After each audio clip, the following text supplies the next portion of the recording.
Would you like to be able to see into the future? That is an intriguing question that has been contemplated time and time again throughout human history. Famous stories from the Oracle of Delphi all the way to the hysteria around the Mayan calendar in modern times have in some way dealt with the idea of humans seeing into the future. This idea has shaped popular culture and our science fiction with that one tantalizing idea of what if. In the real world, the answer to the question of can we see into the future has been answered with a resounding no. In our ever-evolving society, the trend today is to look toward the future by relying on predictive modeling to best predict the probability of an outcome. But we all know that even these well-thought-out predictions based on data often turn out to be not so predictable. Although it's clear that future events remain virtually unknowable, there is one group within NASA that comes as close as you can to seeing into the future. Throughout NASA's field centers, members of the Fixed Wing Project team are peering into the future every day and coming up with concepts that they believe will be on the next generation of aircraft. Because it takes years to plan and develop these concepts, the hardware and theories that are being tested today will be key components that enable the next generation of aircraft to take flight. On this episode of NASA X, follow us around the country as we visit members of the Fundamental Aeronautics Program's Fixed Wing Project, who are developing the framework that will shape how aircraft of the future will fly. Take a look behind the gates of NASA to see what some of these new ideas look like and how the engineers of NASA are paving the way for the ideas that will change the future of flight.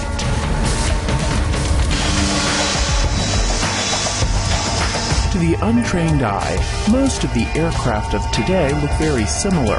This is because over the past century of flight, aeronautical engineers have worked hard to optimize passenger aircraft to the point where they are as efficient and safe as possible. As a result, the basic tube and wing shape has been configured and examined from every possible angle, making it the most efficient design possible today. Although aircraft have looked basically the same over the past few decades, if you look closely, you can see some of the major design changes. Wings that were once swept back more dramatically now are less so because of advances in aerodynamic shaping. Engines that spewed emissions by the ton are now much more efficient. Materials that were once so heavy that they significantly weighed down a craft are now much lighter and stronger. With all this improvement and efficiency, it is fair to ask if there is anything else that can be done to make flight even better. The answer is, of course, yes. Behind the gates of NASA, there are scores of researchers who know that we can still make aircraft better because they are working toward these long-term goals every day. Some of these researchers from the Fixed Wing Project are working on so-called N+3 configurations and goals. In mathematical terms, the letter N is where you start now. N+1 is the next step. N+2 is just beyond that, and so on. Here in the Fixed Wing Project, N+3 equates to aircraft that will be flying in around the 2030-2035 timeframe. For this team, everything is on the table, including engines, fuels, wings, and fuselage shapes. Well, we need to remember the first A in NASA is aeronautics. So it's the National Aeronautics and Space Administration. Aeronautics is the field of research for airplanes. The airplanes that we're flying today were researched and experimented within NASA many years ago. So we're trying to continue that tradition that important work that we have done for the nation and the world for 20, 30 years from now. Fixed Wing is a NASA research program in where we are doing activities to try to improve the airplanes that we're going to be flying in the future. We're trying to make them less noisy. We're trying to make them better for the environment. We're trying to make them in a fashion that they will use less fuel. The research we're doing is important because air travel is it's such an important part of your life. People travel, even if you don't travel. Cargo gets carried every single day. You use something every single day that gets carried by an aircraft.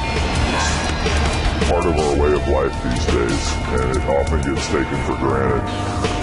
There are challenges, though, so we are focused on exploring and developing technologies and concepts to improve the energy efficiency and environmental compatibility of transport aircraft.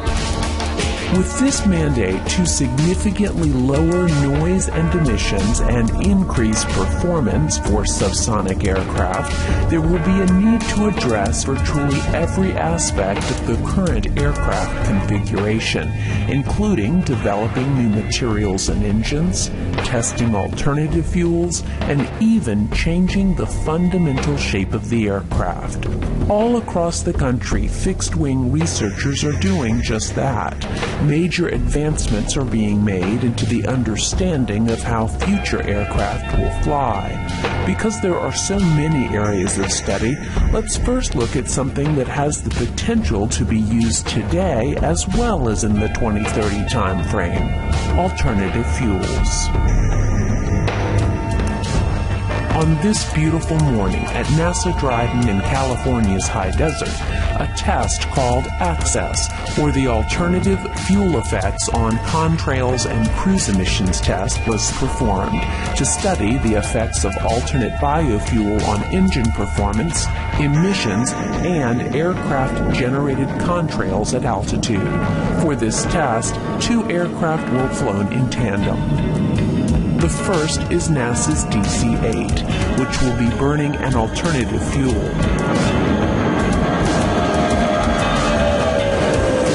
The second aircraft is NASA's Falcon that will fly directly behind the DC-8 to measure and characterize the emissions coming out of the engines from the alternative fuel.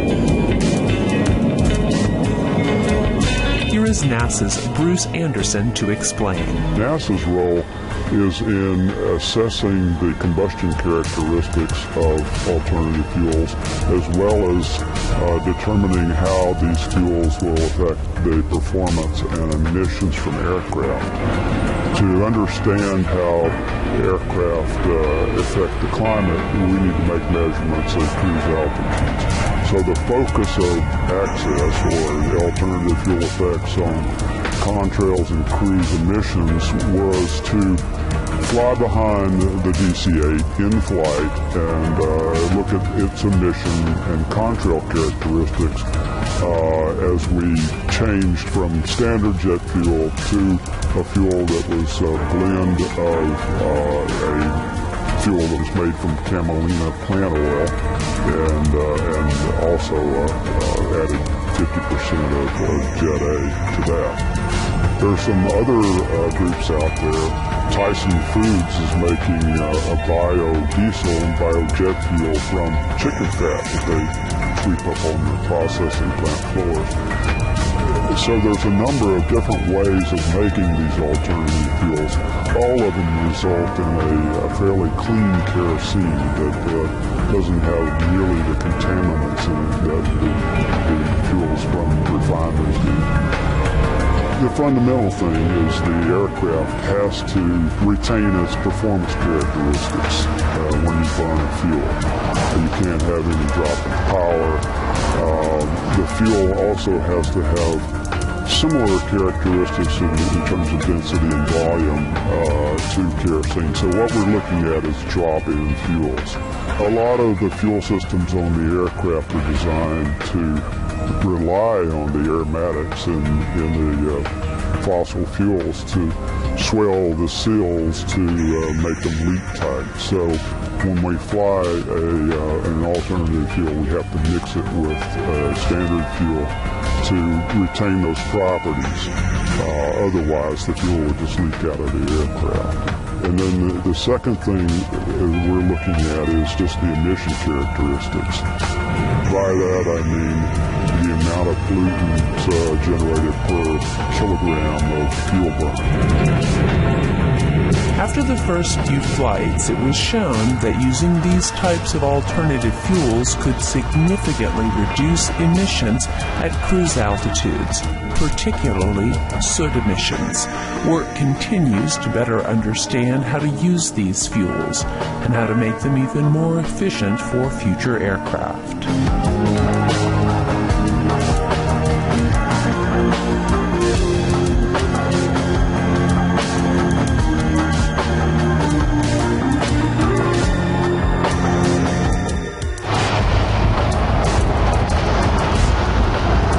Other than alternative fuels, there are some other ideas out there for finding more efficient ways to power aircraft. If we look on our roads today, many of the cars that are now being driven run on a combination of fuel and electricity.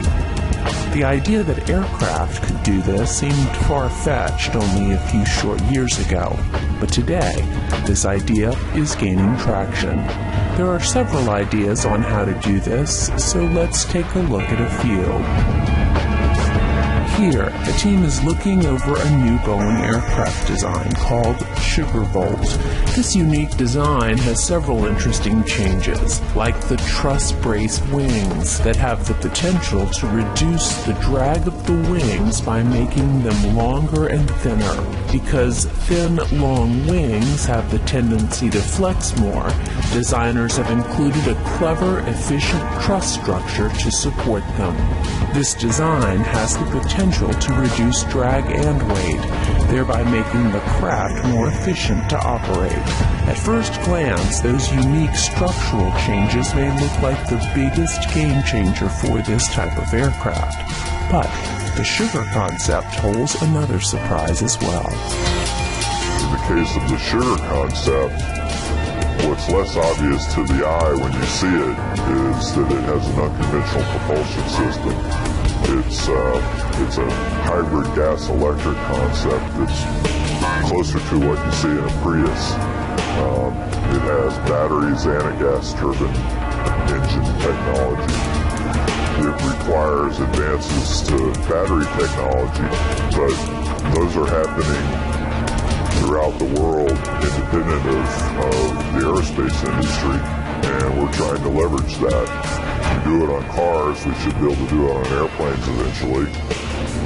The challenge is to take those batteries and have enough energy or power content and have them be lightweight.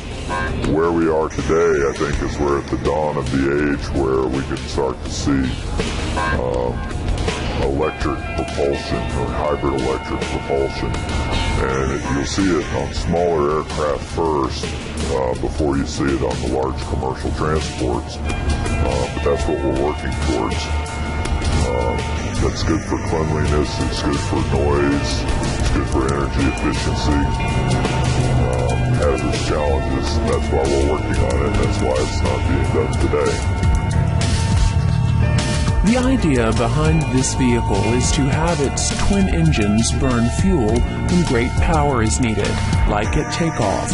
But when the craft is in a cruise configuration, a switch can be made over to a battery electric mode to supplement or even replace power to the engines. If successful, this could reduce the amount of fuel burn by up to 70%. Another concept called turbo-electric propulsion is being studied here at the NASA Glenn Research Center. Here is NASA's Jerry Brown to explain. There's not been electric airplanes except in very small size. And the reason is that electric motors and generators tend to be too heavy for flight. And we're hoping to change that, and we're hoping to get a benefit from saving a whole lot of fuel. in a process. The type of electric propulsion that we're talking about today is turboelectric propulsion. We're going to keep the turbine engine because it's really good as far as a lot of power in a small power plant. And then we're going to use its power to drive a generator, send electricity to motors that drive fans that do the propulsion. This concept will look very different from vehicles of today as well. Potential designs include two large turbine engines on the wingtips that will drive two large generators inside the body. The generators will in turn power a number of fans, providing the propulsion the aircraft needs to fly. What we want to do here is we want to be able to break the turbine engine from the fan, and that gives the aircraft designer a lot of freedom. If he can move the turbine engine somewhere else in the airplane, that may itself have advantages.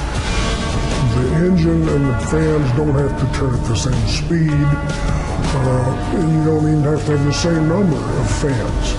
And that's what we're really looking for, is we want to have an array of a whole bunch of fans, maybe 15 of them, say, and just two engines. You like to keep just two big engines because the big engine is much more efficient.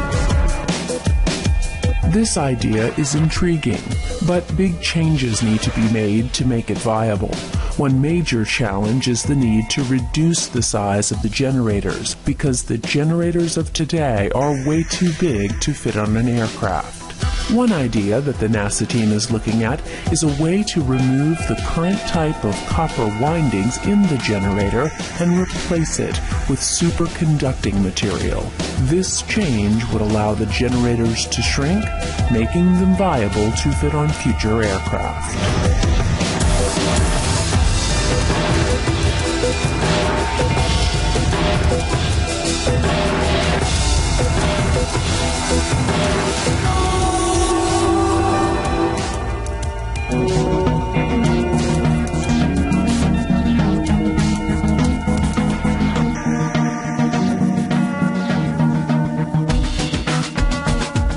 We've seen so far, new aircraft designs are coming online that have the potential to greatly improve aircraft efficiency.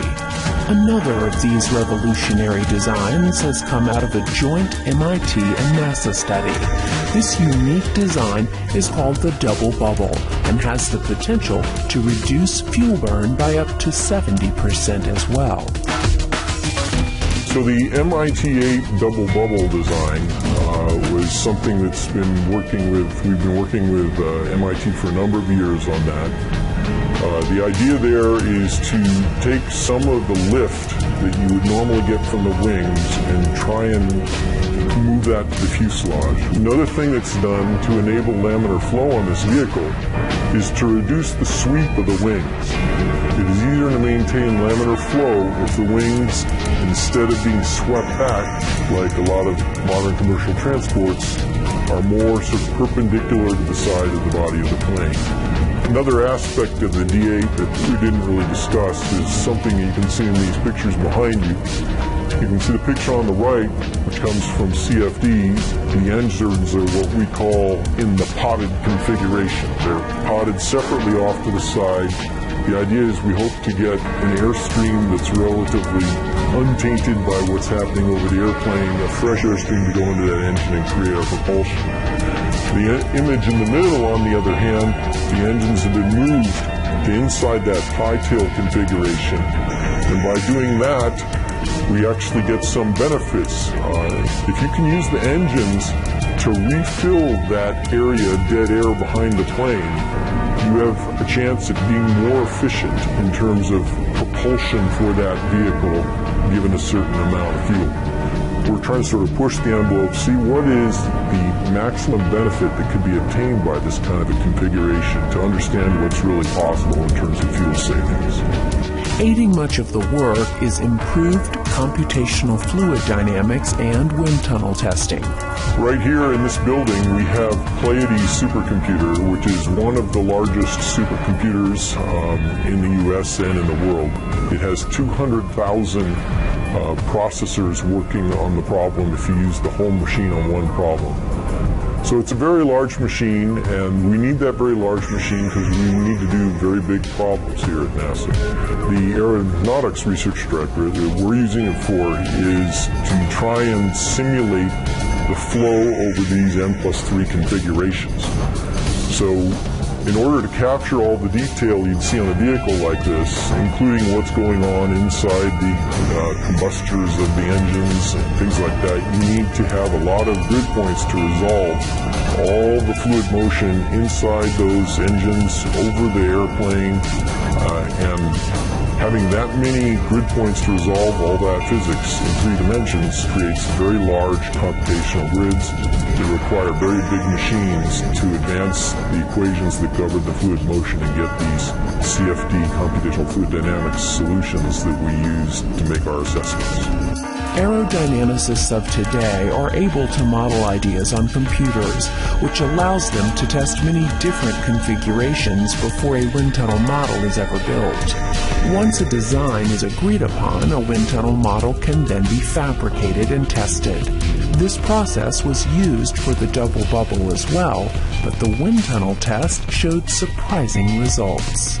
The good news is that we've just completed the first test of this configuration in the Langley 14x22 wind tunnel at NASA Langley, and it showed even a greater reduction or a more fuel efficiency benefit to this technology than we had predicted on paper with our lower models. So we're trying to digest the experimental data that show this nice benefit in fuel efficiency from this configuration. At the same time, we're also using the supercomputer here at NASA Ames, the Pleiades supercomputer, to do computational fluid dynamics, CFD runs of these same configurations and see if we can confirm that benefit on the computational side as well. Testing will continue on the double bubble, and if the results hold, you may see this type of aircraft at an airport near you in the future. When testing aircraft, many different stages occur. We have already mentioned CFD and wind tunnel testing, but another tool in testing future designs is to build a flying scale model. Although CFD and wind tunnel modeling is the mainstay, often test flights of these small, scaled-down versions of an aircraft offer some of the most dramatic results for researchers. That is the case with this aircraft, called the X-56.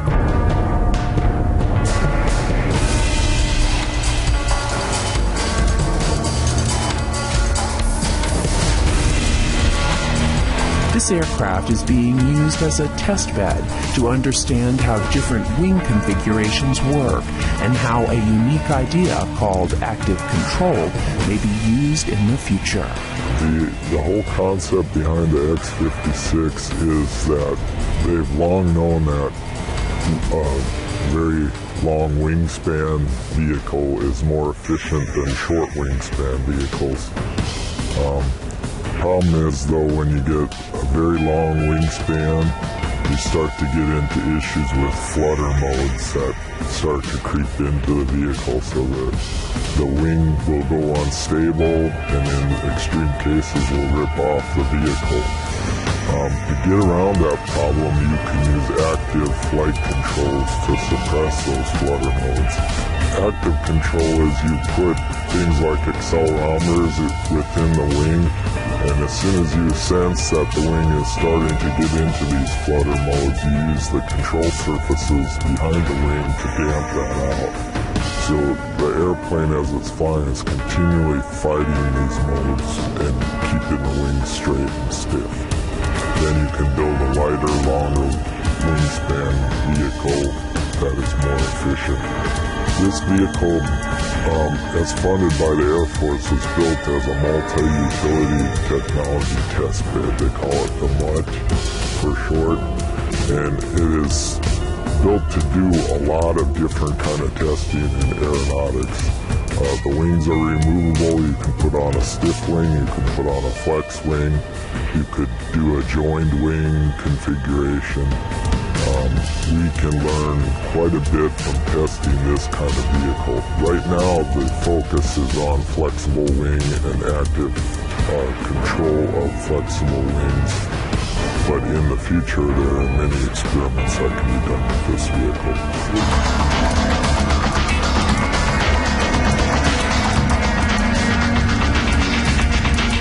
The research on the control of lightweight flexible wings being performed today on the X-56 is key to enabling the long, thin, low-drag, and low-weight wings of tomorrow's N+3 configurations.